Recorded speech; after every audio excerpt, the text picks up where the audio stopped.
Well, hello again, everybody. Welcome to another episode of the Weirdly Magical podcast. And I am Lou, or Louise Eddington, and I am an astrologer and writer who is right in the middle of writing her second book. And actually feeling good about it today. Now we've had the Leo new moon. It was a bit brutal leading up to that. What else do I have to tell you? Oh yes, I do astrology readings, I do writings. I have a membership site where people can get my almost daily astrology articles, months ahead forecasts and more. Check that out. You can find a link to it on my website, louiseeddington.com. And I help you to live in deep self-awareness and acceptance. And I'm Jen, and yes, excited to be back. Now we're in August, moving ahead. I'm an Akashic guide and healer, soul mentor, numerologist, teacher, and creator of the Illuminating Journey cards.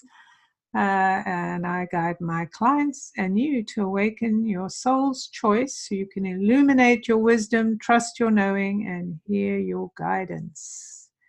And I offer Akashic readings, numerology card readings. I also have a group,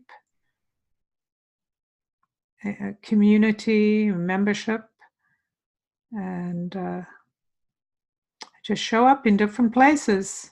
Me too. And we'll give you more links at the end of the podcast too, if you want to follow us.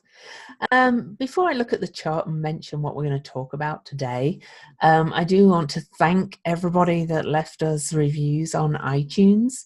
Written reviews especially, really help the podcast get noticed. So if you've never left us a review, please consider doing so. And we also have a Patreon for $3 a month. You can support our podcast, and we'll be introducing special patron-only content moving forward. And that's patreon.com/weirdly magical. And on each episode, we feature listener questions if we've had any, and we have a great one today. We'll talk about that after we look at the chart of the energies upcoming. Questions need to be emailed to weirdlymagicalpodcast@gmail.com, and one question will be chosen at random. We won't share any personal details on the podcast other than your first name, so email us your questions. And today we are looking at the energies of the full moon that takes place at 22 degrees and 24 minutes of Aquarius on August the 15th at 1:29 p.m. UK time. And what else was I going to say about that? We're going to talk about the energies leading up to it too, because we have a few things ahead of it or just before the full moon that are very relevant. And so we're going to dive into that. Now, the full moon, as I said, is at 22 degrees and 24 minutes. A full moon is an opposition. So we have the moon at 22-24 Aquarius and the sun at 22-24 degrees Leo. The full moon is conjunct Venus, almost exactly. The day before, we have what's called the Venus star point, which is when the sun and moon are, the sun and Venus are conjunct.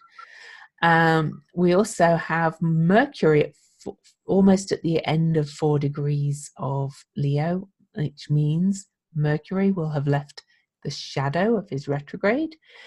Also, 4 days before Jupiter stations direct.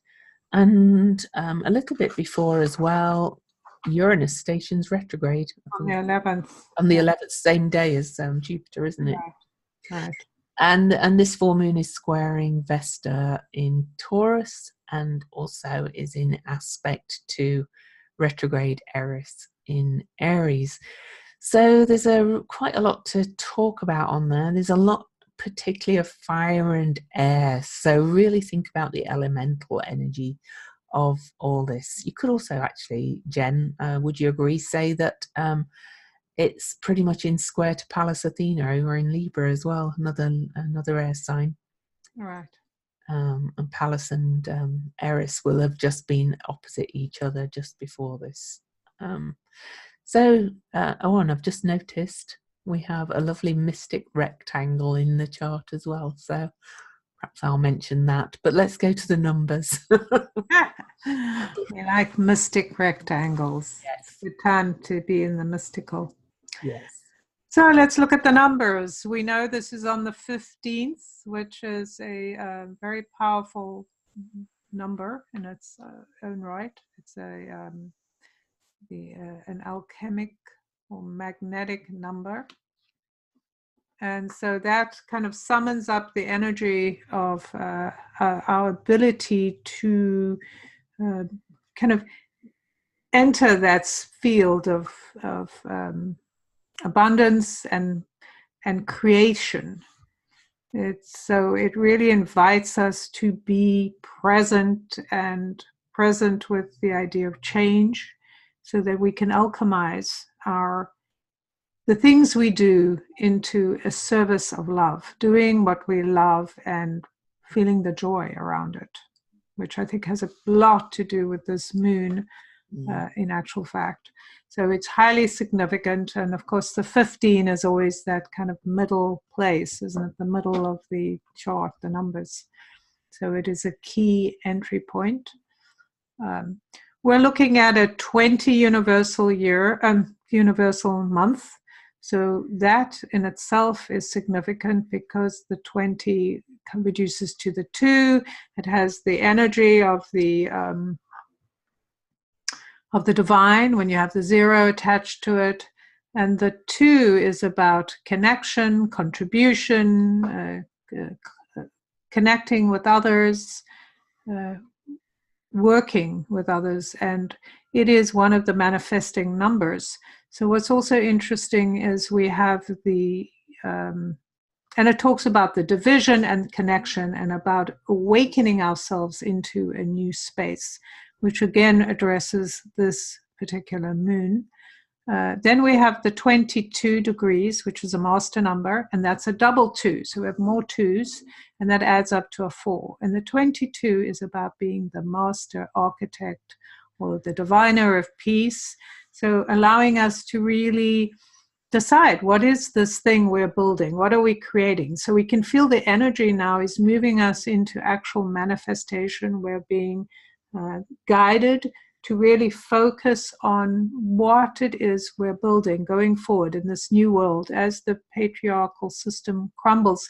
Even though everything hasn't crumbled, everything hasn't fallen apart, we still have to plan for what's coming next. We still need to take those steps, remembering that this year is a 12-year, which, universal year, 2 + 1 + 9, and that 12 is a 1 + 2, which equals 3. So it's that step-by-step process. So all of these numbers are kind of guiding us into this place of remembering that when something is ending, even before it's actually ended, we still have to not only plan and have these creative ideas, but also start to kind of lay the land or the ground out for where we're going. So the 22 invites that willingness to not only see ourselves as individuals and the collective of people working towards change, but also being willing to partner with others. This is a key part of the 2, is partnering. This month is about partnering, whether it's with the divine, with us and our businesses, with us and our divine purpose. We're very much being inspired by the divine purpose that we have, or that is kind of pushing us to go beyond where we've been, giving us the courage. So 22 is this number that invites us to make things happen. And then, of course, the 4 with the 2 and 2 gives the 4. That is very much a grounding, earthy number. So now we have the 2 and the 4. And then we also have an 8, not only is this an 8 months with August, but the actual universal date is a 26. So that's an 8. So 2, 4, 8, these are all the manifesting numbers. So we know that this new full moon is about manifesting. It's about making these things real. And when we're talking about manifesting, taking on leadership, being willing to have a bigger picture, and really doing the work, the detail, crossing the I's, connecting with people in the right way, having those right kinds of conversations so that we can actually get past our resentment and our stories about how people treated us and all of those kind of things, and going, well, I can live in the past, or I can have my muddled idea about the future because of what's happened, like, that kind of hoping things will happen, but thinking in the back of our minds that, oh, well, nothing's going to work out because it worked out the way it did before. So this is this idea of this fresh way of looking. Now we're being given this opportunity to design something new. So we have to take the responsibility of releasing old ideas or our resentment or suffering of the past, so we can really be present to do wonderful new things going forward. And just before I say something, I did want to say we forgot to do cards. We'll do those before the question at the end. Remind you again. But anyway, yes. Yeah, I wanted to mention the importance of that 22, because of course 22 degrees Capricorn is where Saturn and Pluto and everything, Ceres and the Sun are all going to meet in January of 2022. So more twos. So and we have not only the full moon at 22, we have Venus at 22 and Vesta at 22. So everything that Jen has said about these this 22 is so important. We also have Ceres at 2 degrees, and so there's more twos. Iris is at 24 degrees, and of course the full moon is at 22 degrees and 24 minutes. So it's just stock full of these numbers that Jen has talked about. But from an astrological perspective, when I look at this chart, what I find most interesting, first of all, there's a lot to it, of course, is that all this stellium in Leo is all opposing this moon over there in Aquarius. And of course, we're heading into the age of Aquarius. And under this moon, both Mercury and Venus, and no, not Mercury, Venus and Mars are under the beams of the sun. And when they're under the beams, that means that they're not visible from our naked eye, or even from a telescope, because the sun's light is blinding out the light of the planets. And in fact, the Venus is actually behind the sun on this from our perspective. Right. Yeah. So, and I think Mars is too. I'm not really hot on the astronomy. I need to do Gemini Brett's class one day, but but what it means to me is that Venus and Mars are our anima and animus, really, in our chart. They're the divine feminine and the divine masculine. We've all heard of, men are from women, men are from Mars, and women are from Venus, or whatever it's called. I don't totally subscribe with that completely, but they are male and female energies, and here they are. We can't see them. The sun is blocking that out, and it's all being pointed towards the moon in Aquarius at the other end. And Aquarius, to my mind, is one of the most androgynous signs. So it feels like it's just being really, everything's really being shifted into a different balance, if you like. We're kind of being pulled away from, and Jen and I were talking about this before we started, the groups we thought we were a part of, and being kind of pushed out of them. We're realizing we don't belong there anymore. It's not in a horrible way. It's just a shifting, and to go, Jen mentioned focus a lot in the numbers. it's so you can detach. That's another very good Aquarius word, so that you can focus on all this new creation over there in Leo, because the sun rules Leo, and there's the sun really in the strongest position for that energy. And I was going to say for him, but the sun has been feminine in many in many cultures in the past. The sun is our core, our ego. So what all that to kind of say is I feel this opposition is this month is so creative, but we are a new us as being created. We are creating our new core self, our new ego. It's being really upgraded by the light of the sun in so many ways. And Mercury's pretty close too, not far behind. Mercury's just out of his shadow, and he's going to be galloping at such a speed by this full moon that he's going to catch up with the sun soon as well. So really, I see this whole conflagration in Leo as, of all the personal planets, they're called, Mercury, Venus, and Mars.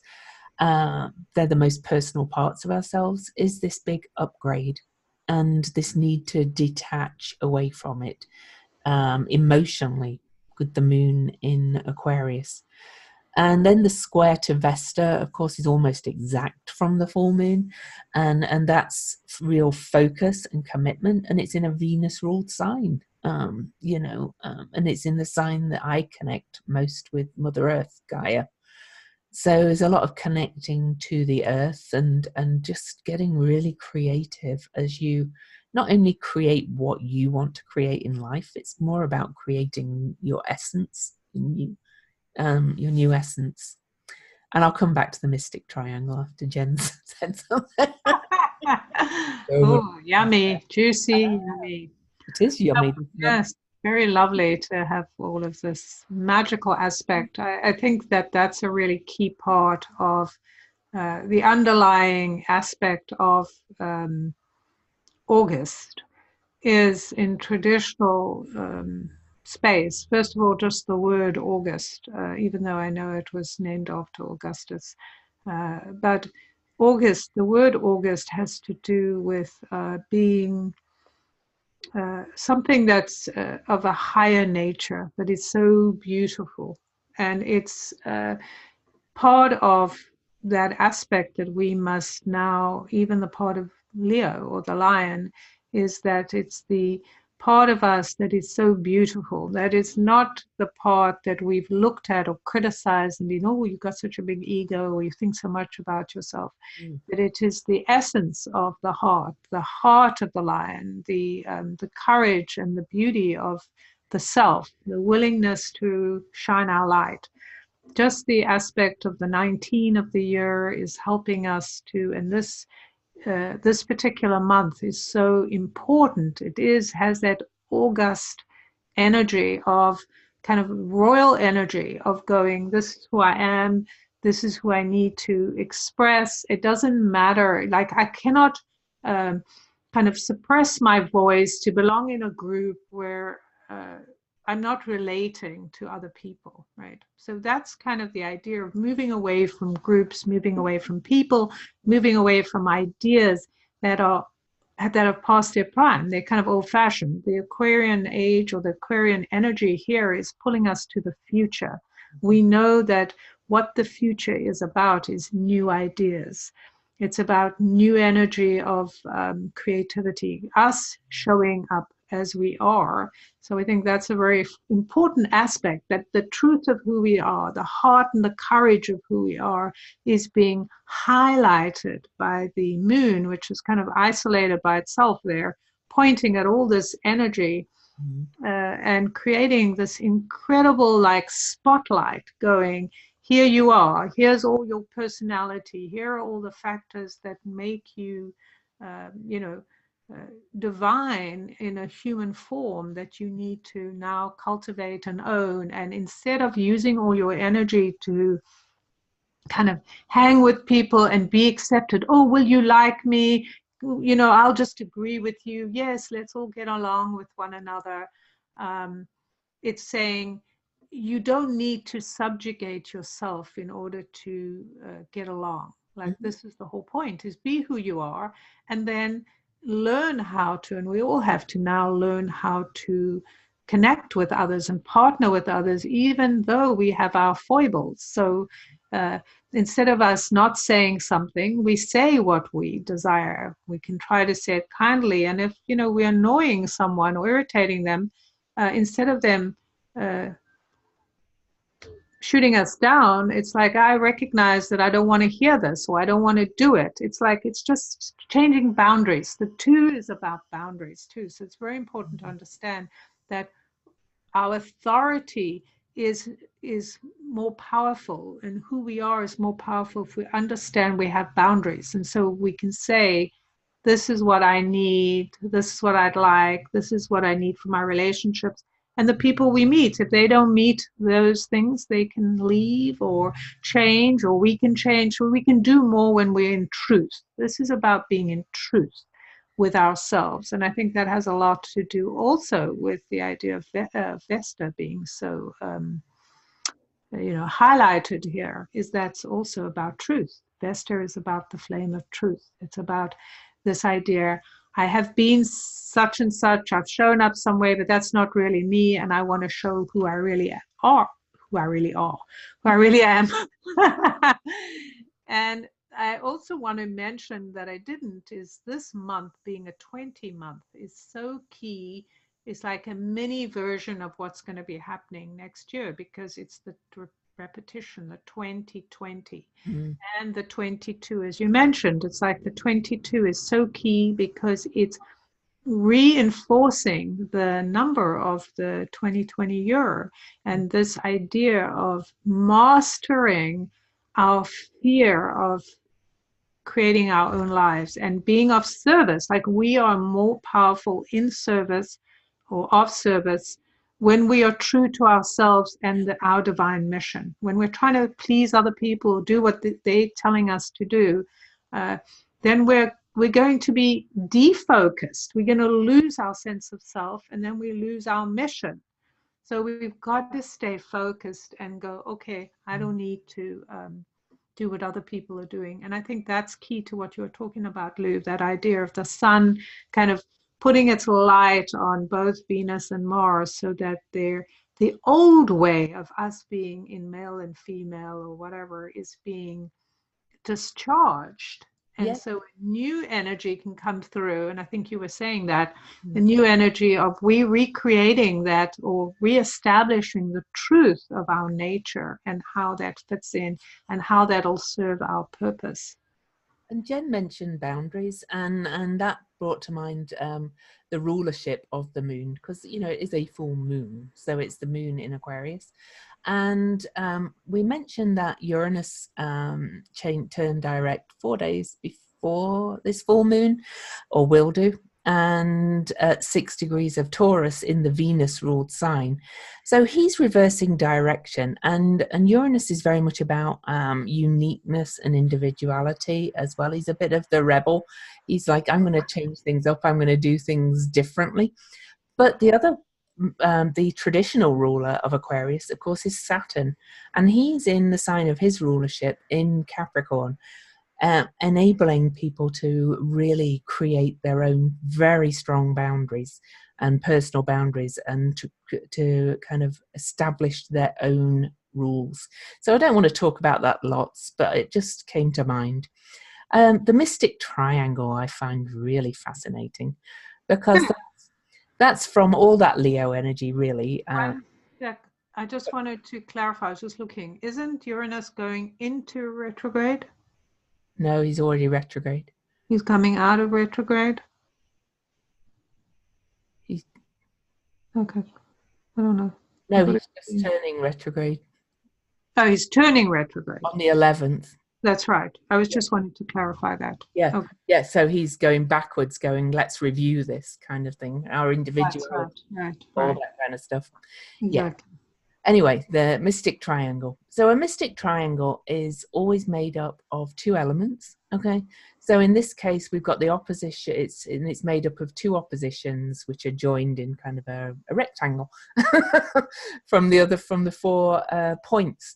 And we have the two oppositions are from this full moon, obviously. And then we've got Eris in Aries, another fire sign, and Pallas Athena in Libra, another air sign. So this is a fire and air mystic triangle. And a mystic triangle is really a very harmonious and beautiful aspect, as its name suggests. And it is really, the aspects, to my mind, all come together in this beautiful configuration. It's for another upgrade, really, I always think, or a mystical upgrade. And of course, air and fire signs are very much to do with spirit. Air itself is to do with fire, to do with spirit itself. And fire is to do with burning off the phoenix rising, that kind of energy. And air fans the flames of fire. So I think this is yet another part in the spiritual upgrade that we're all experiencing in humanity. You might think, are we? With all that's going on? But I look at I'm a political animal, and I watch both debates, and I've never been the biggest fan, but I look at Marianne Williamson on the debate stage, and the concepts and language that she's introducing into the world of politics, it's like unheard of kind of thing. And she's actually getting attention and focus from it, So I don't care whether you support her or not. It's not that. It's about the energy that's coming into it. So, I see this leading up to this full moon. I see people are starting to burn off the old ways. They're going to go, well, and there's a lot of fighting about it, of course, online. But they're going, well, it's not rational, it's not science. And I'm going, well, actually, science caught up with a lot of what she's saying. So yes, if you look for it, this spiritual upgrade is there. And what I mean by spiritual upgrade is nothing to do with religion. It's we've talked about it before. It's recognizing the connectedness of all. And knowing that we're all in it together, it doesn't mean you have to be a part of all these groups that you no longer feel a part of, but it's recognizing that everything we do affects the other person. So that mystic rectangle is really drawing that in, I think. And with the energy of Eris and Pallas Athena, it's got a bit of a disruptive kind of justice kind of energy. And Juno is up there in Leo, with all those Leo planets as well. And she is a lot to do with social justice, I find, in these mundane charts. The rights of the oppressed, women's rights, all that kind of stuff. Also, Aquarius, probably a lot to do with the immigrants too. So. Right, and I think Juno also has an aspect, a death aspect, which is also, makes sense in the terms of what needs to die. Mm-hmm. Allowing all of that which is no longer useful to die. Mm-hmm. It's recognizing what are the role of the system, the matriarchal system that is now beginning to emerge. And to me, the role of the matriarchal system is this kind of, in a sense, the Aquarian, even though it's not, it's like you said, whatever, right? Not doesn't really have a sex, but in terms of androgynous, but in terms of this idea of bringing new ideas, right? That's the role of the matriarchal system, is like, these things don't work, this works, we need to change things, we need to move things around, and not being afraid of that. There's very much this idea, this protesting that's coming through with each of these different females playing their own role, each of them different and yet supporting one another. That is essential, because while some people say, I was talking to a friend yesterday and she was like, oh, my son was in this protest and was so great, but they feel so disheartened because nobody sees it. And my response was, anyway, they had a picture in the paper. I was like, but you know, we mustn't discount the power of somebody seeing that picture and going, or somebody going past the protest, right? And feeling that sense, thank goodness people are doing something. So we're feeding into that energy. And so this is how this works. It isn't for the government or the oppressor who is now fighting, using that whole Saturn Pluto thing, fighting to stay alive and to enforce that people are afraid. So we have to work around the fear by recognizing fear is just one option. It's one room. It's one way of doing it. So if we don't take in the joy of, you know, and I know there's other aspects, but I see joy as all the emotions. But the actual joy of people standing up, like even though it may be painful and have consequences, being willing to stand up and go, you know, can't take this anymore. I'm going to use my voice in whatever way I can. And recognizing that we all must use our voices in our own ways. Some people will go to protest and hold our flags. Some people will write articles. Some of us are here to send loving energy of gratitude to those who are standing in the trenches. Like if we think about those people that are at the borders that are suffering so much, we can't get caught up in pity for them, because we can have compassion, but the truth is they are divine souls. That's their divine mission. They are taking the brunt of this stuff for us. So if we can support them with love, if we can support them, sending them a ball of energy of love and protection, they can feel that energy. I mean, they've done studies of people, if you say or think horrible things about a person next to you, that actually has an impact on their energy. So we know the reverse is also true. So there's so many ways we can help to keep that flame lit. If I think about like the idea of Vesta and all of this energy, the idea of tapping into that and saying, what is the flame that we're burning? What is the flame that has been kind of hidden and misused or misappropriated? Because the government and many politicians light a flame to kind of trick us, right? They hold up that flame and say, look, I care about you. And then it's all a front. And so we know that we are the ones who have to decide, what is this thing we're deciding? Remember, it's the 22. What are we creating? We're creating a world where people can actually be cared for and treated decently. So therefore, we must hold to that, to what is required to build it. And whatever that is for you is something you must do. So there we go. That's the Marianne Williamson impact, right? It is. This is what she's doing. She's chosen this role to kind of sacrifice herself in it's kind of weird to say sacrifice, but that's all the energy of Vesta is. A sacrifice is not always a bad thing. It's not always being impaled on a bloody spear. It can sometimes be something quite pleasant. But the beauty is here she's bringing in these concepts. And what's so amazing about it is she seems so normal, which she is, right? So rational. It's like we've had all these crazy people going, like anyone who says socialism or does this, they're totally crazy, insane person. And in actual fact, I've even heard people saying, I don't know what's so crazy about my idea of wanting that every person has dignity and gets food and health care. What's so crazy about that? And then we're going to have to go, yeah, what's so crazy about that? So we need to be more outspoken about these things, but we also need to be able to not just blurt things out, but be like Marianne Williamson in a way. When she's asked questions, like I love to watch how she responds. She doesn't get all heated up. She's not defensive either. Yeah, she's not defensive. She's very calm and rational, right? Yeah. And so this is like, it's a great role model for all of us. We've got to be calm and rational. And look, we're not going to change crazy people's minds, and we're not here to change their minds, but we can still continue, right? We can leave their camps and start creating our own camps.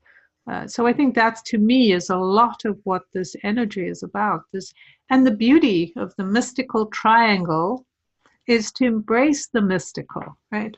We don't know what's happening. So why don't we just, you know, to me, I look at it and I say, you know, all these people doing all this stuff, throwing, they're kind of throwing all this like anger and look over here and look what we're doing. We're torturing people. Look over here. And I mean, of course, it is awful that they're doing that.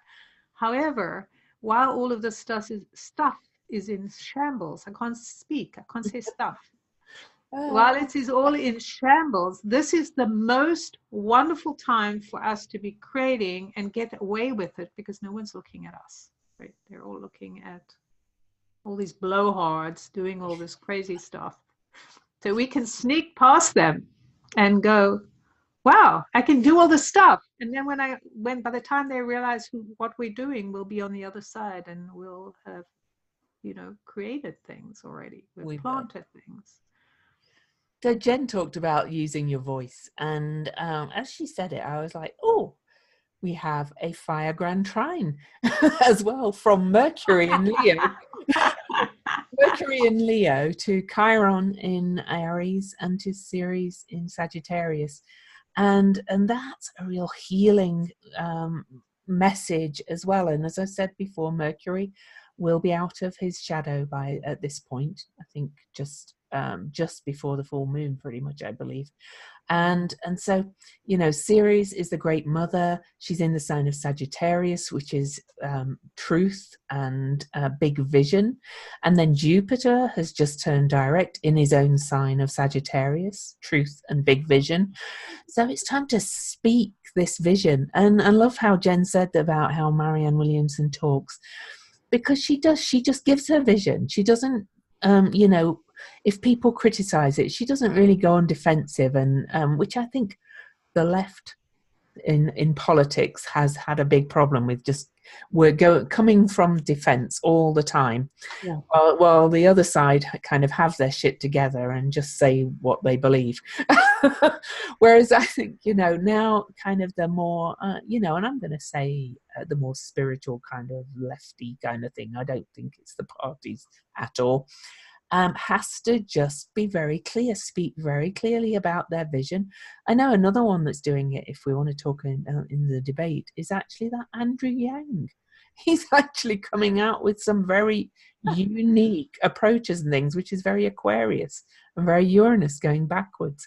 And they're not politicians, so it's fantastic. Right. I haven't seen him speak now. I'll have to, because I don't watch the debate, so I'll have to go listen. But I think this is the truth. The truth here is we are on the cusp of a new truth, right? Mm-hmm. Not only will things be revealed from this full moon that are hidden secrets, right? Because we also have that Jupiter-Neptune thing going on, square, right? Where they're this idea of expanding and exposing or bringing the truth into the spiritual aspect, but also to the secrecy. So there is going to be things coming. Oh, there is. Yeah, there's going to be more revealed. Yeah. And as we talk about, it's like these people. What's so powerful about people like Marianne Williamson and this guy you're talking about, Young, is they're standing their ground. They're not buying into bullshit. That's the problem with these politicians, is they talk about stuff that they don't actually believe in. They're just mouthing words. So Yang called it a reality TV show. Right. How real is it? So that's the point, is we actually have to stand in what we believe in this divine energy that's flowing into us now. We're in a period where we're receiving all this energy, all of the magnetic counters, the Schumann register and all the other counters are all speeding up. Even apparently the poles are moving so quickly. So we know that's because our makeup is changing. And so we have an opportunity to go, I don't want that bullshit anymore. I sat under it. I took it. I believed all that stuff. I believed I was a terrible person and that I needed to suffer. And now I'm like, I'm done with that. Mm. So I'm done with old-fashioned religion. I'm done with people telling people that look a certain way, telling me what my truth is. And Yeah. we have to be able to go, I don't care about your truth, but we have to remember the implacability and the devotion and the dedication of Vesta and of people like Marianne Williamson, who are just focusing on what is it I want you to know, right? Yeah. Yeah. Instead of, oh, you said something terrible about me, now I'm going to defend myself.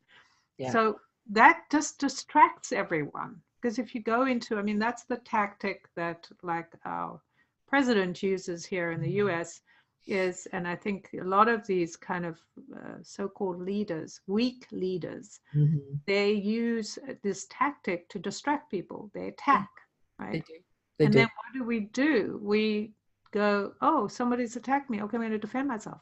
But the best way to do it is to completely ignore what they said Mm-hmm. and just start talking about what it is.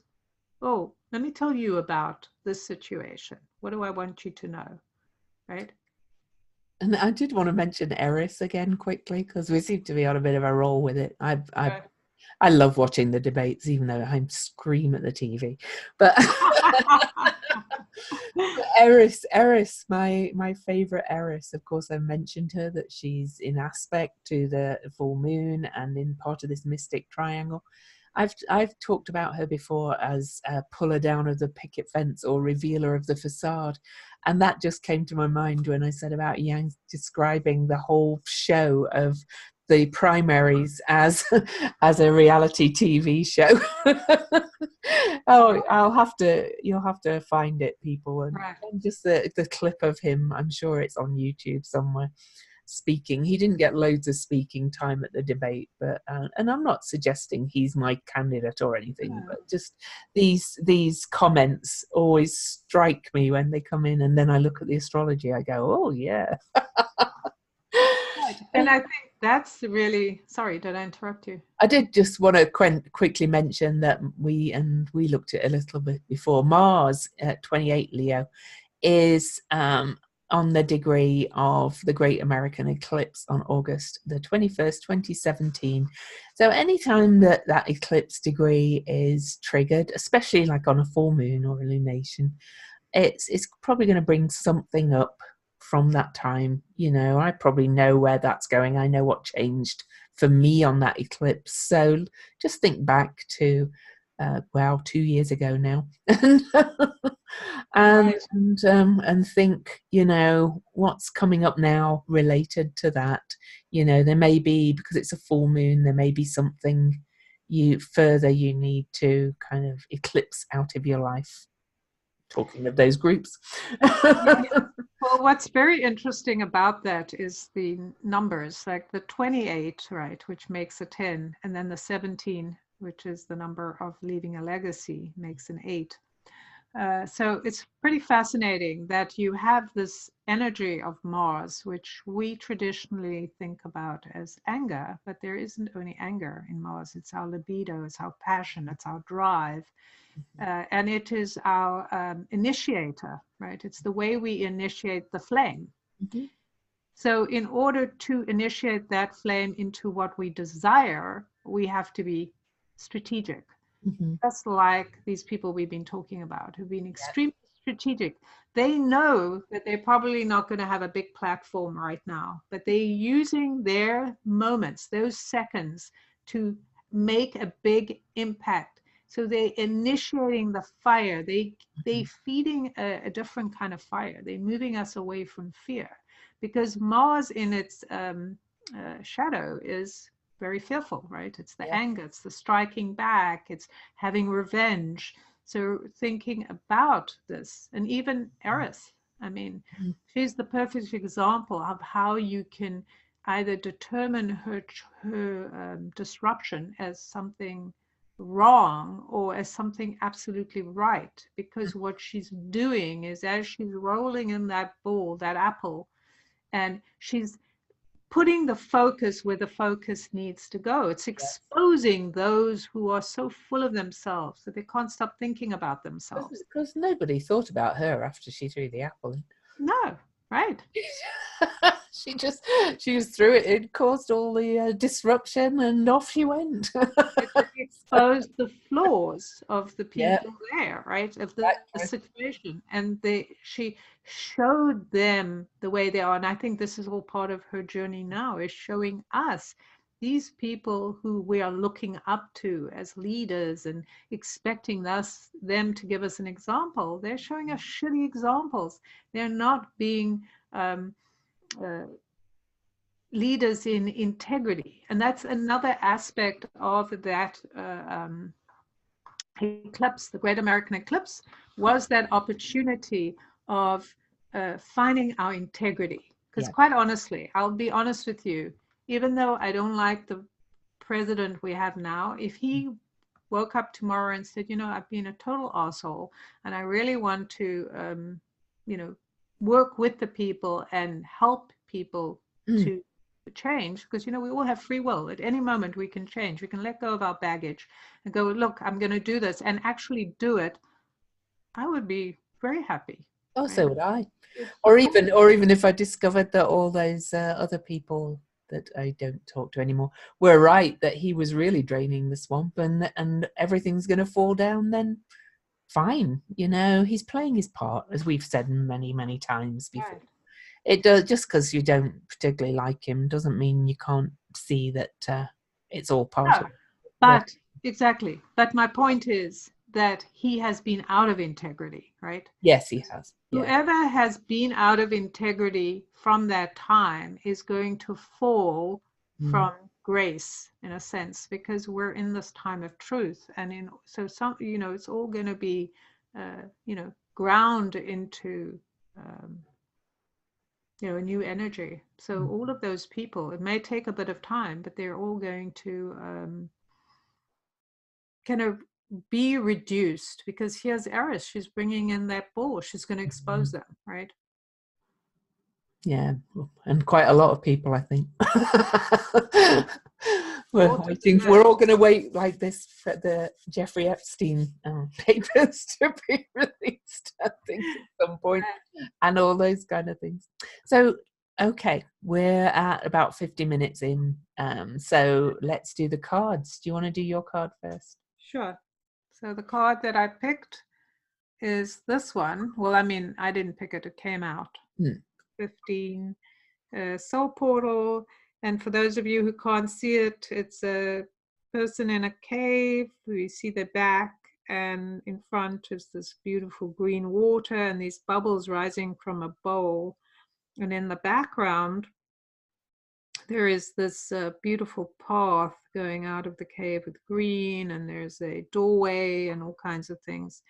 The way I read it is, and I think it's very appropriate for what we've been talking about, is I see the bowl that's here as kind of the creative bowl of the person, right? They are kind of creating these bubbles from their ideas. What do they want to bring forward? What are the things they want to bring forward to not only benefit themselves or express the divine, but to be of service to the world.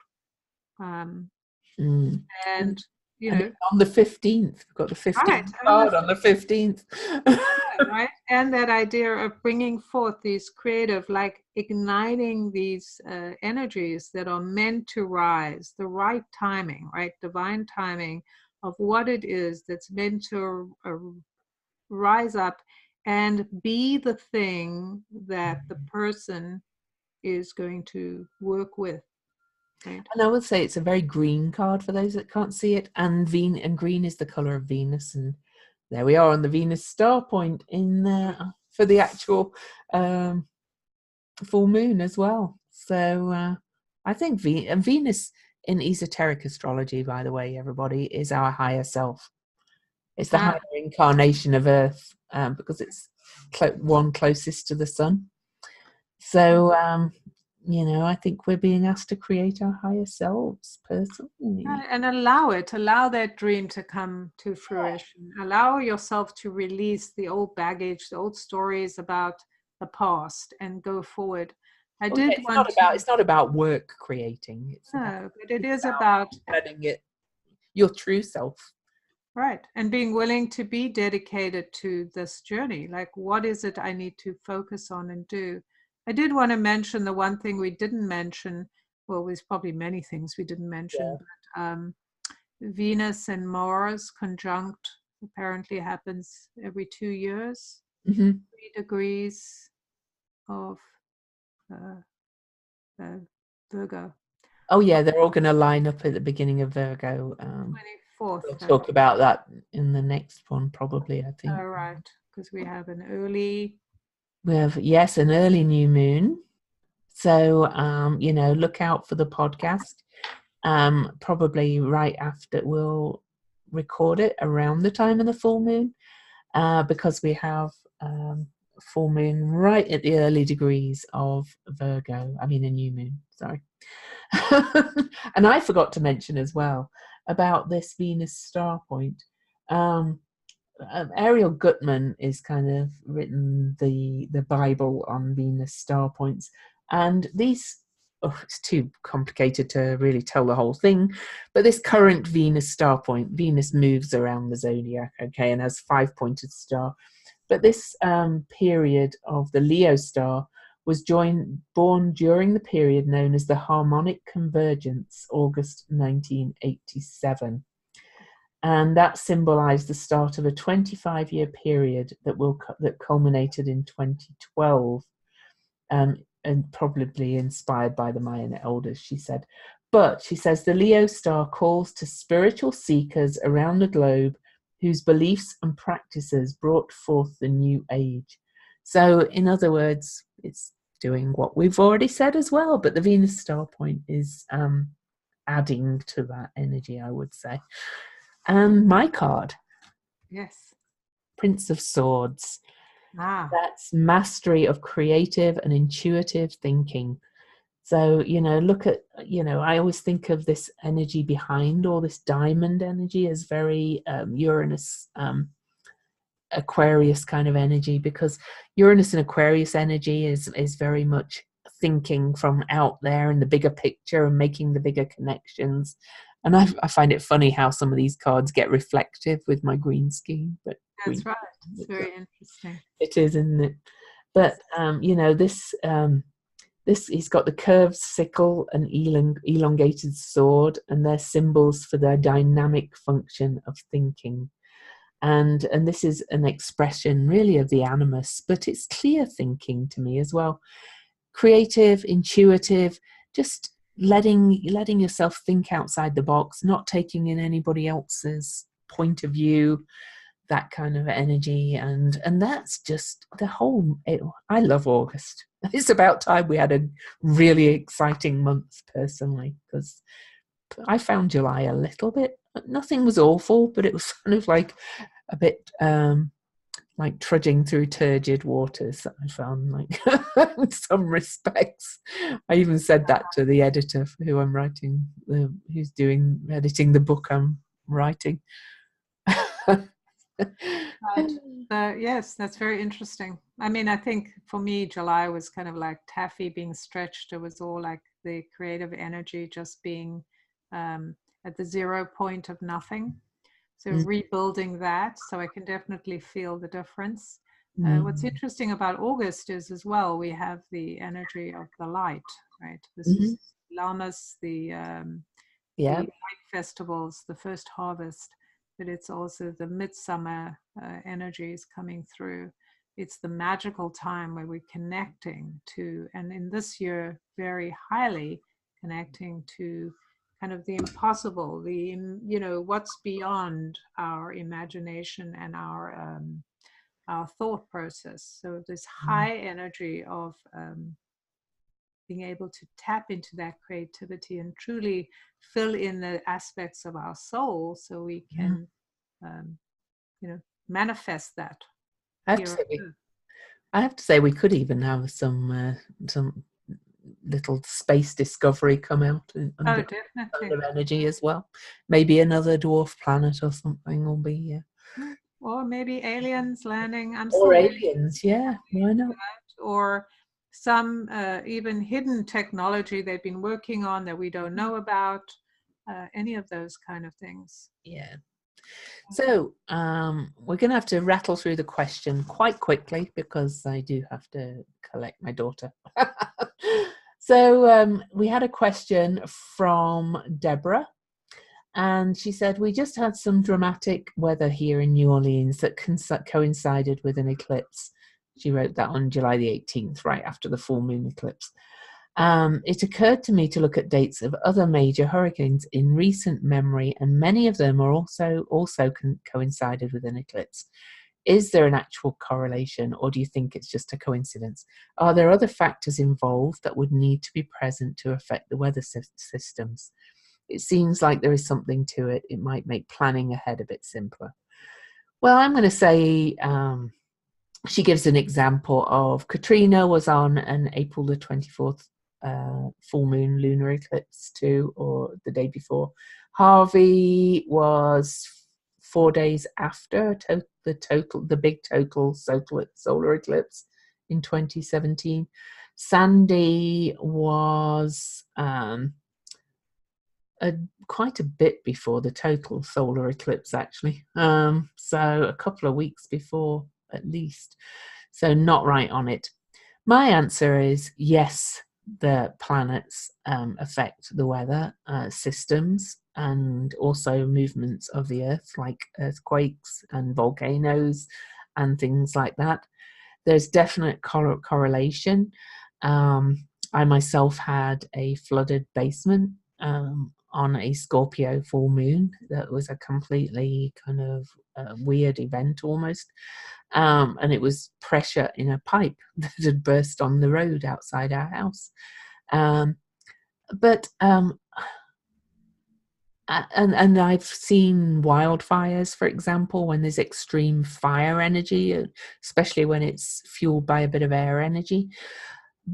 But I don't know if it's easy to predict. I don't think it is, because you might predict that there's a higher likelihood, but to say, you could say there's going to be this eclipse will bring a hurricane in this area of the world. I'm not so sure that's easy to do. I'm not a weather forecaster. It's undoubted that eclipses are heightened energy, so there's probably a little bit more likelihood, I would have thought. But so yes, it affects it. Other planetary movements also are involved, so they affect it. But I don't know if you can plan ahead, really. So I'm with Louise on that. I don't think you plan ahead. The other thing I think is that we can think about every year we have eclipses, right? And so we're not having those and numerous times in the year. So we're not having those kinds of impacts every time. Yeah. So we know that it is specific things. I do think that Neptune definitely involved when there's water stuff. So you'd have to, we'd have to do a research project to kind of figure out where is Neptune when there's a water thing, and what other planets are impacting. Jupiter expands things too, right. It's like right. And we know, like in the instance of Uranus going, and this is true of Neptune, going in and out of retrograde, right? There's usually some kind of Earth movement. Yeah. So we know those kinds of things. And like you say, the expansion, or maybe Mars or Pluto, we don't know. They can be in certain positions, but I think you would really need to study that to understand. So it is unpredictable, with just kind of going with a vague guess. Well, this is like this is like this.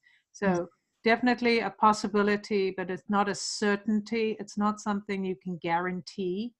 But we do know that, I think more important, that it's the retrogrades that often will have a bigger impact. And maybe when a retrograde is happening, and also sign ingresses. Uranus, of course, when Uranus moved in when Uranus moved into Aries on that very day, there was the big tsunami in Japan that took out Fukushima. But nobody could have, I don't think anybody predicted it. In my daily writings, I've quite often said there's a higher likelihood of earthquakes, or there's a higher likelihood of floods or something, but it's Right. And there could be, for all we know, there could be some formula, but we don't know it because somebody would have to go and research and put all those different aspects in to say. There are a couple of astrologers that. Oh, they are? Yeah, there's a couple of astrologers that claim that they're kind of really accurate weather forecasting astrologers, but to be honest, the bits I've followed them, they're often not right as well as being right. So. Yeah, I think, like you say, it's an unpredictability. There's an unpredictability in any disaster because it's just like anything. 3 or 4 or 5 elements have to be in the right place for that to happen. Yeah, there's a lot of room for mistakes. So you can certainly understand that it's possible and prepare for that. But then you wouldn't even know where it would be, right? Exactly. Like Kerry's saying, like, oh, okay, there could be an earthquake or there could be a flood. But now, okay, there could be a flood anywhere in the world. So I guess my for Deborah herself, I guess, she said she lives in New Orleans, which, I've been there a couple of times, and it's extremely prone to flooding, and Katrina was obviously devastating. I guess maybe just in case, make sure your preparations are ready. Like if you live in California near the big fault, make sure your earthquake preparations are ready if there's a higher likelihood, but it's not really that you can fully prepare. So exactly, be prepared, but don't focus too much on it. Exactly. Yeah. So Jen, do you want to tell everybody where they can find you? Are we not doing the Sabian symbols and all? Oh, yes, we are. You do yours. All right, 23 Aquarius. So that is a big bear sitting down and waving all its paws. A symbol of man's absolute mastery of his own lower nature and of his ability to bring every function of life to a high personal fulfillment. There are limit. Huh? I said, oh, wow. We just. I know, right? It's so weird. Yeah. Illimitable channels through which he may further each separate phase of his self-discovery. But he always must demonstrate the worth of his own individual gifts before he can participate adequately in any large reality. His soul finds itself through the excellencies it makes the very fabric of itself. The key word is aptitude. So when it's positive, the degree is a consistent desire for genuinely significant experience and a willingness to dramatize the self's potential to any necessary extent. And when negative, frantic efforts to gain and hold attention. Oh, that's very apt. Oh, so the Chandra symbol is ancient runes carved at random on grey rocks. Learning ultimate things the hard way. You have to put yourself totally into every realm to experience it for yourself, with a zeal for empirical wisdom or the wild edge of the scientific method. The experimental test case is yourself, and you are out there all alone in vast, uncharted territory, just the way you like it. You've been granted the chance to prove things, to follow them out quite far, bearing a determined intelligence with karmically trained faculties of subtle perception. However, objectively speaking, this is an intensively arduous and relentless way to do it, without safeguards or precedents, relying upon the moment's edge. If you can be tirelessly strong, doing it this ruggedly will prove to be the only way to go if you wish to uncover future territory without imprinting bias or distortion upon it. You have to invent the wheel in yet another dimension. I love those last words. Oh. Yeah. That sounds like the mystical triangle. Yeah. And we're being upgraded, into another dimension. You hear people talking about we're moving into this 5D world and all that, we just are. Right. Well, we don't know if it's a 5D world, but we certainly know we're changing, right? Yeah. That's just a label. Well, I guess it's sensing things instead of it all just being the touch, the physical senses. That's what they mean. Yeah. Right, maybe. I mean, I think the key here is to be able to integrate that into your physical body. It's not about us going up with spirit. Oh God, no! It's about bringing it down into us. Yeah. Mm-hmm. Yeah. Okay. How can everybody find you? All right. So they can find me on my website, jendushen.com. You can find my cards, the Illuminating Journey cards, at jendushen.com/illuminating journey cards. I have a monthly group, and that is also can be found on my website. So Pillow Salon. It's a memberships group. I also do write for Medium. I'm on Instagram and Facebook. You can find me in all those places under my name, Jen Dushen. You can Google me. And yeah, I have a group on Facebook, the Light Club of the Woo-Woo Weirdos of the World. Cool. And so I'm Louise Eddington. You can find me at louiseeddington.com. I am the author of one book and soon to be another one. The first book is Modern Astrology, and that's available on my website or on Amazon under my name. And if you've got my book, please leave me Amazon reviews, talking of reviews at the start. I also have a free Facebook group, Planetary Magic Cafe. I write for medium.com, but they only allow 3. I write for the membership on medium.com, and they only allow 3 free articles a month, and I write nearly every day. So if you want all my articles, I have a membership site that's also linked to on my website, louiseeddington.com. And for just $10 a year or $1 a month, you can just get my written articles and occasional live streams as well. But just Google my name. I'm on Instagram too. I've been having a lot of fun lately on Instagram. It took me a while to get to love the site, but I do now. But I probably spend most of the time on Facebook. So but welcome you wherever you find me. And please, for our podcast, if you enjoy us, leave us a review on iTunes, a written one preferably, not just the stars, but either will do. And send us your questions to weirdlymagicalpodcast@gmail.com, and you might be featured on one of the episodes. So for now, it's goodbye from Lou. And goodbye from Jen.